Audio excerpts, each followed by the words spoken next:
Yo, Zamaterasu up in the building, though. Hold up, let me turn off the sound because I know you guys don't want to hear that sound. So we got +1 Yosenju's versus Qlips. Now I freaking hate Qlips to a point. Qlips is Yosenju's worst matchup. No ifs, no buts. Yosenju's versus BAs. Yosenju's it's a 50-50. It depends if the BA player is really smart, because if you fire like all the monsters with a Syringe on the field, then you're an idiot. Either way, I think honestly I'm trying to play test many all the builds of Yosenju's. I play test Yosenju stun. Now I'll play test Yosenju stun, I'll play test the +1 variant of it and the tribute version, and just pretty much just like beat down, no, not beat down, tribute Yosenju's. I like all the builds, and honestly, you can't really make a 60 card deck out of this yet until we get more of their support. But besides of the fact, I love this deck. This deck is doing way much better than I had for Fireface. Way much better. I know it's not combo orientated. It's pretty freaking simple. I know. We all hate that. We all hate simple stuff. But in reality, I have to play this deck for now. I have to play this deck for now. I have to see what type of support this deck should be getting in crossover souls. Because honestly, I feel that this deck is lacking battle traps, like generic battle traps for the archetype itself. Just like in the show, when someone's about to attack, he was like, "Oh, summon, boom, boom." You can't do anything about it. He has the same attack as your monster, and you have to sit there. But that's besides the fact. Now in this matchup, the reason why Qlips win this matchup so hard is because of the fact that there's skill drain. There's skill drain. There's skill drain. There's skill drain. There's Vanity's Infinite. It doesn't really hurt this deck to a point. The reason why it only hurt me that time is because I was playing the level 6, and the level 6 is really good. It's always been good. But honestly, the biggest problem of the deck is that the rank 6, the level 6.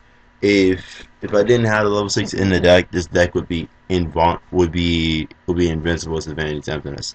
That's why the Claws, they kind of have a really tough matchup against Yosenju's because of the fact that, floodgates.net, it's really good. But right here, I went to burst down the Qlips player because I'm like, F this. You have nothing set, all in, no fair. Because like I said before, like this deck, it could burst really hard, really hard. It doesn't even matter what he's getting to his hand, because I know players don't play battle traps, well, hand traps. Like and then last time I seen hand traps was during Dragon Ruler format, honestly, because Dragon Ruler format was like probably like the most cheapest formats ever. I really hated that format because it was a 2-deck format. But that's besides the point. Honestly, like I said before, the formats that I like the most is when there's a lot of decks around, because it means that there's more skill involved, and there's more things that you have to worry about.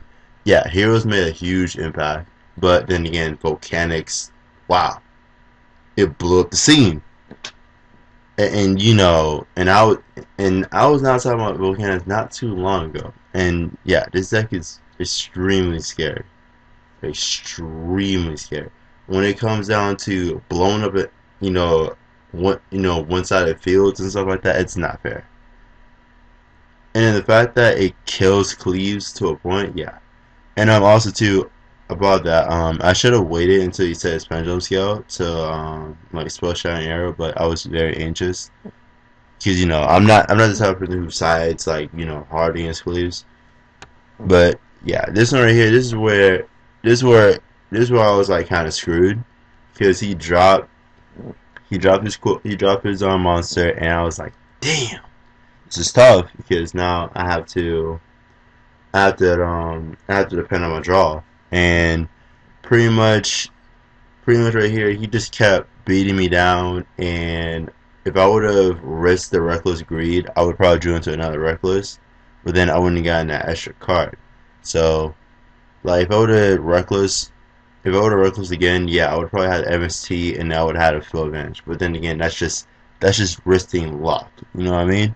So right here, I have to overcommit to get rid of his one monster, so I could well his carrier, so I could actually start pushing him down. Now this is where it starts to go downhill to a point. What was the set card? Oh, okay, it was very techniques. Um, Pretty much I tried to swing in for game, and he had the torrential tribute, and right here I was really scared. Like, I really hate Qlips. They steal so many games from me. It's not even funny. So I wanted away the carrier, so I don't have to deal with it, because I didn't want to take a risk of having like two monsters on the field just beating me down. And I should have just wanted it. So it was a good move. So right here, he hits me for 18. I'm just like, oh my gosh, I need to top deck one monster. And you know what I did? I top deck. I was like, yep, I'm being great. Since I'm being great, I'm gonna whoop buddy out real quick. Yep. Top. He had dust in it. I don't care. I don't care. Time for that direct damage. Now, Now I'm gonna give you guys a little bonus video, and then the next video I'm gonna be showing the. Alright, ladies and gentlemen, so we got Infernos as the bonus video. I know you guys been wanting to see some more Inferno action from me. Um, in the clan, I've been testing Infernos a lot, but not as much. And only good choice acts that I kind of heard, not even heard, but actually kind of tried out, was from like Oblivion Watcher. He was telling me about use master excavation stone and Inferno, so you can bring back your reasoning, which is a really good tech. I mean, yeah, you get back your reasoning. You could utilize other spells in your graveyard, even though you could have get like Mission of Faith, but still. Inferno's in the hand, they're really dead anyway, so it really doesn't matter what you get from the mills. Because 9 times out of 10, Magical Stone is gonna give you the cards anyway. Even though Inferno is their biggest problem, is that they need to get to a late game. So right here you see me drop the 28 beater and just swing in for more damage.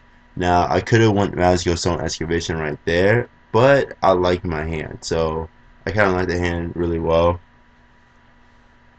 And right here, the Shadow Player Scoops. I'm gonna give you guys another match too as well. So this is part 2 of it, and this was against Volcanics. Now, I know it's not much of a gameplay of it, but it's just showing you guys how the deck can be played. Because again, this deck is really scary. It shuts down graveyard dependent decks. Its worst matchup, honestly, is Heroes, because of Dark Law. Also, as well, Qlips, because there's nothing you can hit in the grave as much. That's why, next format they actually get their not next format, but yeah, next set they actually get a card that can actually hit the extra deck. So, meaning that Qlips cannot escape from the brutal banishing from the extra deck too as well, which is really good to have. So right here, I just make a little play right here. Blow with the back row. It doesn't matter what he brings out with the scatter shot, because I didn't really care. Because again, Inferno is they eat through back row like it's nothing. And right here, this is the Volcanic player's biggest mistake. I don't know why would you try to scatter shot when there's Inferno monsters on the field, especially if there's a level 5 and higher one. So right here, I make the choice to banish away one of his scatter shots, so he can't really blow away my field anymore. I have to bear it from this dimension and just start beating him down. Because right here he can't really come back from the banishing play, and he doesn't have any other plays that you could possibly do. So right here he's dead. Well, he kind of dead drew really hard, and without that trap card, without magazine, he can't really adjust his hand as much. So So right here, I just punish him, and that's all she wrote right here. Um, pretty much that's pretty much it. But yeah, the next video I'll be dropping will be the pendulum build, so stay tuned for that. Like, comment, and subscribe, and Oblivion Zamaterasu out. See ya.